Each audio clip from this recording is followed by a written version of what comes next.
നന്ദി. എൻ്റെ പേര് സ്റ്റീഫൻ പൗലോസ്. ഇത് എൻ്റെ ഭാര്യ ഷീബ സ്റ്റീഫൻ, മകള് സ്റ്റേസി സ്റ്റീഫൻ. ഒരു മകനുണ്ട്, മകൻ ഗൾഫിലാണ് ജോലി ചെയ്യുന്നത്. ഞാനിവിടെ മൂന്നാമത്തെ വട്ടമാണ് സാക്ഷ്യം പറയുന്നത്. ഞാൻ ഒരു വട്ടം പറഞ്ഞിട്ടുണ്ട്, വൈഫ് 2 വട്ടം സാക്ഷ്യം പറഞ്ഞിട്ടുണ്ട്.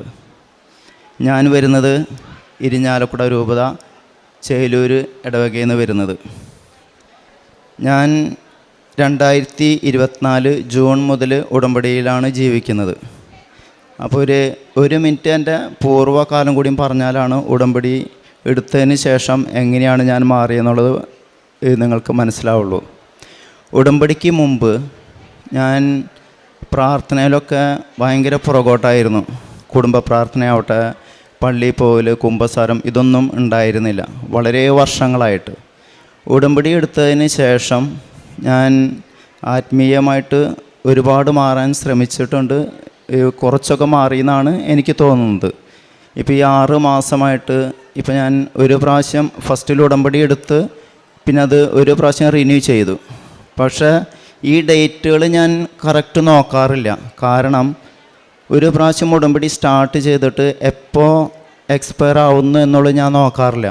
ഞാൻ എങ്ങനെ ഉടമ്പടിയിൽ ജീവിക്കുന്നു എന്നാണ് ഞാൻ നോക്കുന്നത്.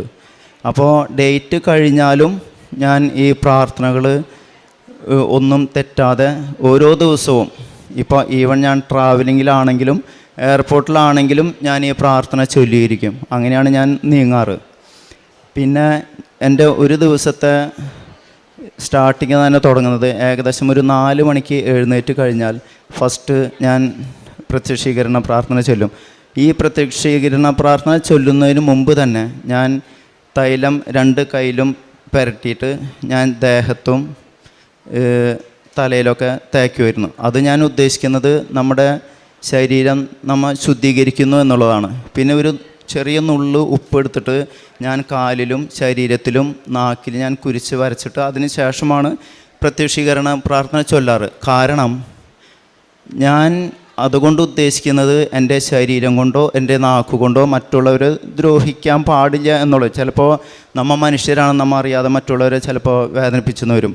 അപ്പോൾ അതിൽ നിന്ന് ഒരു വിടുതൽ കിട്ടാൻ വേണ്ടിയിട്ടാണ് ഞാൻ ഈ ചെറിയ നുള്ള് ഉപ്പെടുത്തിട്ട് ഞാൻ ഈ നാക്കിൽ വെക്കുന്നത്. കാരണം നമ്മുടെ ഏറ്റവും വലിയ ശത്രു നമ്മുടെ നാക്കാണ്. അപ്പോൾ അത് കറക്റ്റായി കഴിഞ്ഞാൽ തന്നെ നമ്മൾ 90% നമ്മൾ പെർഫെക്റ്റായി. അതിൽ നിന്നാണ് ഞാൻ പിന്നെ പ്രാർത്ഥന സ്റ്റാർട്ട് ചെയ്യുന്നത്.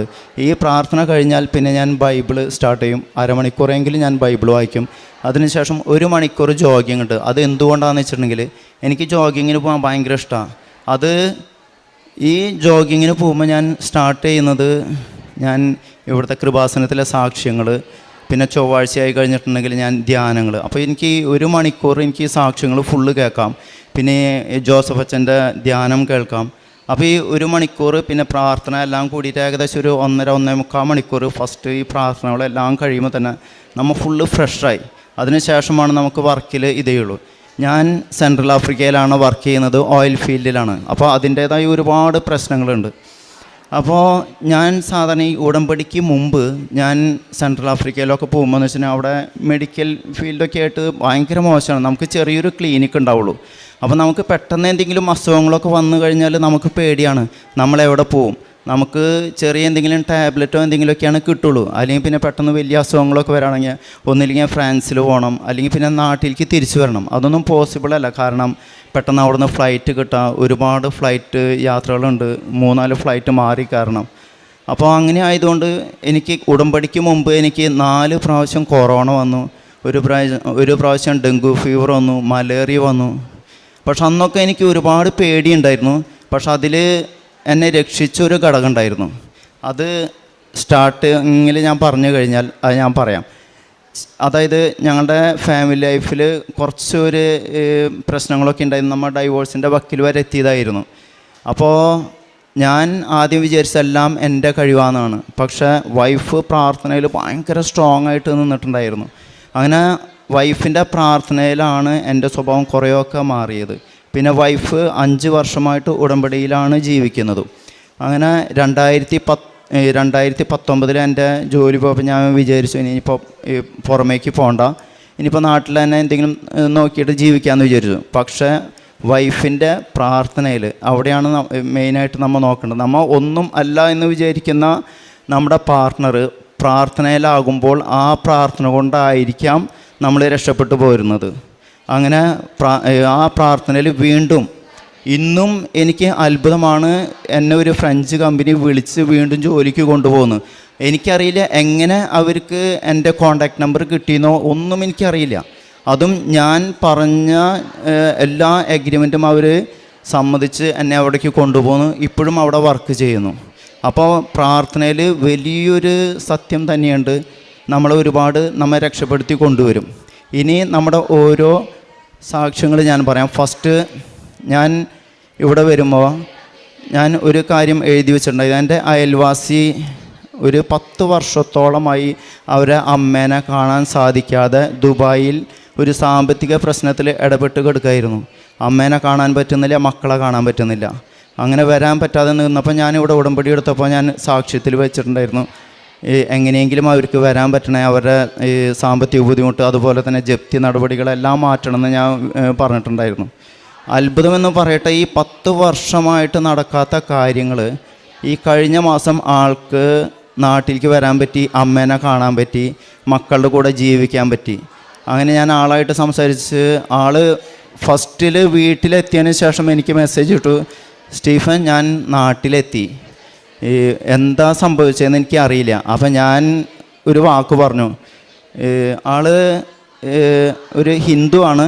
അപ്പം ഞാൻ ആളോട് പറഞ്ഞു, വിനു നീ പേടിക്കണ്ട, എനിക്കിത് ഉറപ്പായിരുന്നു നീ എന്തായാലും നാട്ടിൽ വരുന്നു. കാരണം ഞാൻ കൃപാസനത്തിൽ പോയപ്പോൾ ഞാൻ നിൻ്റെ കാര്യം എഴുതിയിട്ടിട്ടുണ്ടായിരുന്നു.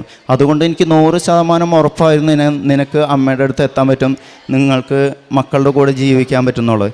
ഇനിയിപ്പോൾ നെക്സ്റ്റ് വീക്കിൽ വിനയകുമാർ ഇവിടെ വന്ന് സാക്ഷ്യം പറയുന്നതാണ് പറഞ്ഞിരിക്കുന്നത്.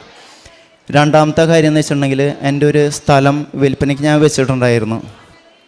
അപ്പോൾ അത് 2 സ്ഥലമാണ് പറഞ്ഞിട്ടുണ്ടായിരുന്നത്. അപ്പോൾ ഒരെണ്ണം പ്രയോറിറ്റി ആയിട്ട് ഞാൻ കൊടുത്തിട്ടുണ്ടായിരുന്നു. ഇപ്പോൾ വിറ്റ സ്ഥലം ഞാൻ സെക്കൻഡ് പ്രയോറിറ്റി ആയിട്ട് ഞാൻ കൊടുത്തത്. അങ്ങനെ വൈഫ് വന്ന് ജോസഫച്ചനെ കണ്ട് സംസാരിച്ചിട്ടുണ്ടായിരുന്നു, പ്രാർത്ഥിക്കാൻ പറഞ്ഞിട്ടുണ്ടായിരുന്നു. അങ്ങനെ ജോസഫച്ചൻ ഇവിടുന്ന് ഒരു കാശ് രൂപം കൊടുത്തു, അത് അവിടെ കൊണ്ടുവന്ന് വെച്ചിരുന്നു. 2 സ്ഥലത്തും കൊണ്ടുവന്ന് വെച്ചിട്ടുണ്ടായിരുന്നു. അങ്ങനെ അത് നമ്മൾ നടക്കില്ല എന്ന് വിചാരിച്ച കാര്യമാണ്. അങ്ങനെ എന്തോ അത്ഭുതത്തിൽ അതും നല്ല വളരെ എളുപ്പത്തിൽ അത് വിൽക്കാൻ സാധിച്ചു. പിന്നെ മൂന്നാമത്തെ കാര്യം, അത് സാക്ഷ്യത്തിലൊന്നും ഉണ്ടായിരുന്നില്ല, അതൊരു വലിയ അത്ഭുതമാണ്. നമ്മൾ ഇതിൽ ഉടമ്പടിയിലിരിക്കുമ്പോൾ നമുക്ക് വരുന്ന അത്ഭുതങ്ങളാണത്. അതായത് വൈഫ് ഒരു ബാഗ് വെക്കാനായിട്ട് ഒരു സ്റ്റെയർ കേസ് എടുത്ത് അതിൽ കയറായിരുന്നു. അപ്പോൾ സീലിംഗ് ഫാൻ ഭയങ്കര ഫാസ്റ്റിൽ കറങ്ങിയപ്പോൾ അത് വൈഫ് ശ്രദ്ധിച്ചില്ല. അങ്ങനെ ജസ്റ്റ് ലാഡർമ കയറിയിട്ട് പെട്ടെന്ന് തലേത് തട്ടിയ വഴിക്ക് അത് ശരിക്കും ആ സ്പീഡിൽ തട്ടിയിട്ടുണ്ടെങ്കിൽ ചിലപ്പോൾ ഭയങ്കരമായിട്ട് എന്തെങ്കിലും ഫ്രാക്ചറൊക്കെ വരേണ്ടതായിരുന്നു. പക്ഷേ ചെറിയൊരു പൊട്ടൽ, ഒരു 4 സ്റ്റിച്ചോളേ വന്നുള്ളൂ, ഒന്നും സംഭവിച്ചില്ല. ജസ്റ്റ് എന്തോ ചെറുതായിട്ടൊന്ന് ചെറിയ തട്ടിയ പോലെ തട്ടിയിട്ട് വൈഫ് സ്ലോവിലി ഇറങ്ങി വന്നു. അതിനകത്ത് ഹോസ്പിറ്റലിൽ കൊണ്ടുപോയി ഒരു 4 സ്റ്റിച്ചോട് കൂടിയിട്ട് ഒരാഴ്ചക്കുള്ളിലെല്ലാം ഭേദമായി. നേർച്ച വസ്തുക്കളൊന്നും ഇത് ചെയ്തില്ല, പക്ഷേ ആ ഉടമ്പടിയിലാണ് എന്നുള്ളൊരു ധൈര്യം വൈഫിനുണ്ടായിരുന്നു. പിന്നെ അടുത്ത സാക്ഷ്യം എന്താണെന്ന് വെച്ചിട്ടുണ്ടെങ്കിൽ അത് മോളുടെ ഒരു ഇതാണ്.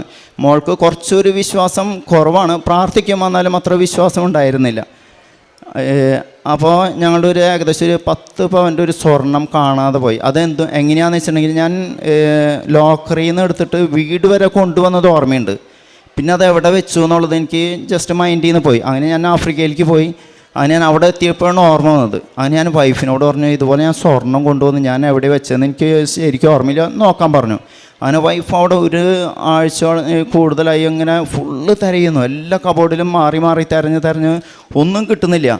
അങ്ങനെ മകൾ പറഞ്ഞു, തമാശ മോഡലാണ് പറഞ്ഞത്, അന്നൊരു കാര്യം ചെയ്യുക, ഇത് കിട്ടുകയാണെങ്കിൽ എന്തായാലും ഞാൻ കൃപാസനത്തിൽ പോയിട്ട് ഞാൻ സാക്ഷ്യം പറയുമെന്ന് പറഞ്ഞു. അങ്ങനെ വൈഫ് ഇത്രയും നോക്കിയിട്ട് കിട്ടാതെ മാധവ് എന്താ ചെയ്തതെന്ന് വെച്ചിട്ടുണ്ടെങ്കിൽ മോളുടെ കൈ കൊണ്ട് തന്നെ കിട്ടാൻ വേണ്ടിയിട്ട് മകളവിടെ പഠിച്ചുകൊണ്ടിരിക്കുമ്പോൾ പെട്ടെന്ന് മകൾക്ക് തോന്നണേ ഇനി കുറച്ച് ഞാനൊന്ന് തിരഞ്ഞു നോക്കാമെന്ന് പറഞ്ഞിട്ട് ആൾ കബോർഡിൽ വീണ്ടും ചെന്ന് തിരഞ്ഞു. പക്ഷെ വൈഫ് അതെല്ലാം തിരഞ്ഞു പോയ സെയിം സ്ഥലം തന്നെയാണ്. എന്താണ് അവിടെ ഉണ്ടായെന്ന് എനിക്കറിയില്ല. അവിടെ സെയിം സംഗതി തന്നെ ഇരുന്ന് അവിടുന്ന് ആ സ്വർണം കിട്ടി. അത് ഈ കഴിഞ്ഞ 2 ആഴ്ച മുമ്പാണ് ഇത് സംഭവിച്ചത്. അങ്ങനെ മകളുടെ കൈ കൊണ്ട് തന്നെ അത് തിരിച്ചു കിട്ടി. അപ്പം മകൾക്ക് ഭയങ്കര വിശ്വാസം കൂടി. അങ്ങനെ ഞങ്ങളെല്ലാവരും കൂടിയിട്ട് ഇപ്പോൾ ഇവിടെ വന്നിരിക്കണം ഇതെല്ലാം പറയാനായിട്ട്. ഇപ്പോൾ ഇത് നഷ്ടപ്പെട്ടത് ഏകദേശം ഒരു മാസത്തോളമായി നഷ്ടപ്പെട്ടിട്ട്. അങ്ങനെ ഞങ്ങളത് തിരഞ്ഞുകൊണ്ട് ഇങ്ങനെ നടക്കണം. അപ്പം ഞാൻ അവിടെ പോയപ്പോഴാണ് തിരയാൻ പറഞ്ഞത്. അപ്പോൾ ഏകദേശം ഒരാഴ്ചയിൽ കൂടുതലായി ഇങ്ങനെ തിരഞ്ഞുകൊണ്ടിരിക്കുകയാണ്. കിട്ടാതായപ്പോൾ ഭയങ്കര വിഷമമായി. അങ്ങനെയാണ് പിന്നെ മകള് ഇത് പറഞ്ഞ് തിരഞ്ഞിട്ട് ഇത് പിന്നെ കിട്ടിയത്. അങ്ങനെ പിന്നെ ഭയങ്കര സന്തോഷമായി ഇവിടെ വന്ന് വീണ്ടും ഇത് ചെയ്തു. അതിനു മുമ്പ് ഒരു കാര്യം കൂടി ഞാൻ വിട്ടുപോയി. ഇവിടെ ഞാൻ പറഞ്ഞല്ലോ വൈഫ് ഏകദേശം ഒരു 5-6 വർഷമായി ഇവിടെ ഉടമ്പടി എടുത്തിട്ടെന്ന്. ഞാൻ ഇപ്പോൾ ആഫ്രിക്കയിൽ നിന്ന് വരുമ്പോൾ ഞാൻ വൈഫിനെ കൊണ്ട് ഞാൻ ഇവിടേക്ക് വരാറുണ്ട്. ഞാൻ എൻ്റെ പ്രാർത്ഥന 2 മിനിറ്റ് കൊണ്ട് കഴിഞ്ഞ് ഞാൻ നേരെ വണ്ടി ചെന്നിരിക്കും, AC-യിലിരിക്കും. മക്കളാണെങ്കിലും അങ്ങനെ തന്നെയാണ്. വൈഫ് മാത്രമാണ് ഇവിടെ. ഇപ്പോൾ ഉടമ്പടിയുടെ പ്രൊസീജിയർ അറിയാലോ, 5 മണിക്കൂറോളം എടുക്കും. അപ്പോൾ ഞങ്ങൾ എങ്ങനെയാണെന്ന് വെച്ചിട്ടുണ്ടെങ്കിൽ ഒന്നില്ലെങ്കിൽ വണ്ടിയിൽ AC ഇട്ടിരിക്കും, അല്ലെങ്കിൽ ഇങ്ങനെ ആലപ്പുഴയിൽ ഫുള്ള് കിടന്ന് കറങ്ങി ഓരോ ഹോട്ടലിൽ കയറി ഭക്ഷണം കഴിച്ച് സുഖമായിട്ട് ഇവിടെ വന്നിരിക്കും. അതായിരുന്നു ഞങ്ങളുടെ ഇത്. പക്ഷേ അന്നേ ദൈവത്തിന് അറിയായിരുന്നു. ഇപ്പോൾ ബൈബിളിലൊക്കെ പറഞ്ഞിട്ടുണ്ട്, നീ ഉരുവാവുന്നതിന് മുമ്പേ എല്ലാ കാര്യങ്ങളും എനിക്ക് അറിയാമെന്നുള്ളത്. അപ്പോൾ അന്നേ മാതാവ് വിചാരിച്ചിട്ടുണ്ട് ഇവനെ ഞാൻ ഇവിടെ കൊണ്ടുവന്നിട്ട് മുട്ടുകുത്തിക്കുന്നുള്ളത്. അതുപോലെ തന്നെ വൈഫിൻ്റെ പ്രാർത്ഥനയായിരിക്കും. അതുപോലെ തന്നെ ഞങ്ങളെല്ലാവരും ഇപ്പോൾ മകളാണെങ്കിലും ഇപ്പോൾ ഞങ്ങൾ ഇപ്പോൾ ഏകദേശം വന്നിട്ട് ഇപ്പോൾ 3-4 മണിക്കൂറായി. പക്ഷെ ഞങ്ങൾക്കതൊരു മടുപ്പായിട്ട് തോന്നുന്നില്ല. നമുക്കൊരു ഉത്സാഹം പോലെ തോന്നുന്നു. അതുപോലെ തന്നെ ഇപ്പോൾ പ്രാർത്ഥനയിലൊക്കെ ആയിരിക്കുമ്പോൾ നമുക്ക് എന്തോ ഒരു ഭയങ്കര ധൈര്യം പോലെ ഇപ്പോൾ തോന്നുന്നത്. അതുപോലെ തന്നെ കാരുണ്യ പ്രവൃത്തികളൊക്കെ ചെയ്യാറെന്ന് വെച്ചിട്ടുണ്ടെങ്കിൽ നോർമലി നമ്മൾ എപ്പോഴും ചെയ്യാറുള്ളതാണ്, എല്ലാവരും ഹെൽപ്പ് ചെയ്യലും എല്ലാം. പക്ഷേ ഉടമ്പടി എടുത്തതിന് ശേഷം അതിൽ കുറച്ചും കൂടിയും വ്യത്യാസങ്ങൾ വന്നു എന്ന് മാത്രം. ഇപ്പോൾ ഞാൻ ആഫ്രിക്കയിൽ പോകുമ്പോൾ ഞാൻ ഫ്രഞ്ച് പത്രം കൊണ്ടുപോയിട്ട് അവിടുത്തെ പള്ളിയിൽ പോയി എല്ലാവർക്കും ഞാൻ വിതരണം ചെയ്യും. അതുപോലെ തന്നെ സാറ്റർഡേ സൺഡേയിൽ ചില ദിവസങ്ങളിൽ ഞങ്ങൾക്ക് ഒഴിവായിരിക്കും.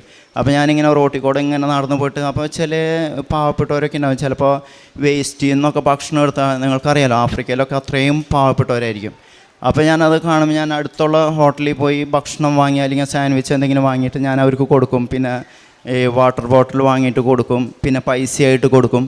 അങ്ങനെ സാറ്റർഡേ സൺഡേ അതായിരിക്കും എൻ്റെ മെയിൻ മിഷൻ. അതായത് ഇങ്ങനെ റോട്ടിൽ കൂടെ ഫുള്ള് നടക്കും. അതാണ് എൻ്റെ മെയിൻ ഇതുകൾ. പിന്നെ ഇവിടെ വൈഫാണെങ്കിൽ അനാഥശാലയിൽ പോയി രോഗികളെ ശുശ്രൂഷിക്കും.